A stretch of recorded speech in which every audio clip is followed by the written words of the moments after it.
Лучше бы я умер до этого и был навсегда забытым. Клянусь, шейх, я устал от этих мирских проблем. Сколько тебе лет? 51. 51 год? Да. Скажи мне, кто-нибудь задел твое достоинство и обесчестил тебя? Нет, конечно. Как опорочили Марьям и Айшу. Кто-нибудь бросил тебя в пылающий огонь, подобно пророку Ибрагиму? Нет. Кто-нибудь изгнал тебя из родины и лишил места жительства, подобно пророку Мухаммаду, саллиллаху алейхи вассалям? Нет. Твои друзья были убиты, подобно сподвижникам пророка? Нет. Тогда где же повод для твоей печали? Трудности в жизни, шейх. Вся жизнь — это и есть трудности. Клянусь Аллахом, нет такой стороны жизни, где не было бы трудностей. Это и есть жизнь. Мы не находимся в раю. О, Абу Иса, если у тебя есть свой дом, пропитание на этот день, ты счастливее миллионов людей. Хвала Аллаху. Ты смотри на то, что у тебя есть, не смотри только на то, чего у тебя нет. Шейх Мустафа Сибагай, рахмахуллах, каждый день говорил: «О Аллах, дай мне велосипед! О Аллах, дай мне велосипед!» Каждый раз, входя в мечеть, он думал о том, когда же будет велосипед. Однажды, когда он в очередной раз пришел в мечеть, он увидел человека, у которого не было обеих ног. Он шел ползком на намаз. Шейх сразу сказал: «О Аллах, я не желаю велосипед, сохрани для меня мои ноги». Человек всегда смотрит на то, чего у него нет, и не обращает внимания на то, что он имеет. Человек говорит: «О Аллах, дай мне Range Rover». Пойми, у многих людей вообще нет машин. О Аллах, дай мне дочку. У меня нет дочери, у меня 7 сыновей. Ну пойми, у некоторых людей вообще нет детей.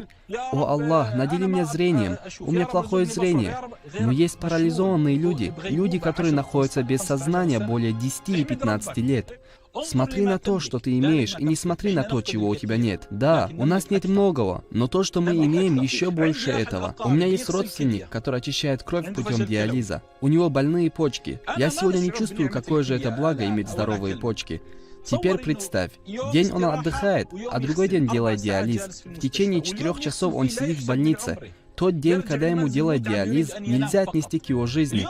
После процедуры он приходит очень усталый, желает просто поспать. Представь, мы с тобой спим, и наши почки очищают нашу кровь сами, и ты не чувствуешь это благо. Спроси тех, кто делает диализ. Ты представь, человек страдает этой болезнью в течение 15 лет. Я вижу его постоянно и понимаю, в каких же благах мы поживаем.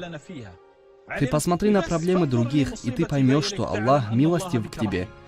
Сейчас ты в более комфортных условиях, чем фараон. Люди стояли рядом с ним и веерами охлаждали его. А ты только нажимаешь на кнопку пульта. Ты более в достатке, чем фараон. Ты богаче, чем Намруд и Карун. Да, ты.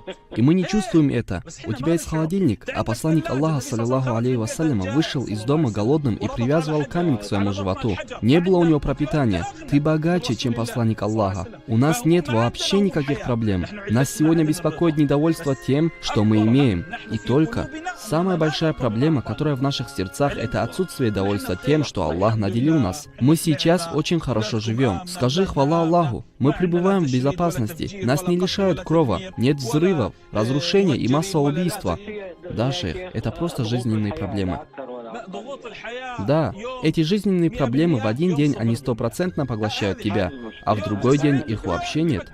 Вот это жизнь. Жизнь, она как мать. В один день она бьет тебя, чтобы воспитывать, а в другой обнимает как мать, и все. Ты согласен со мной?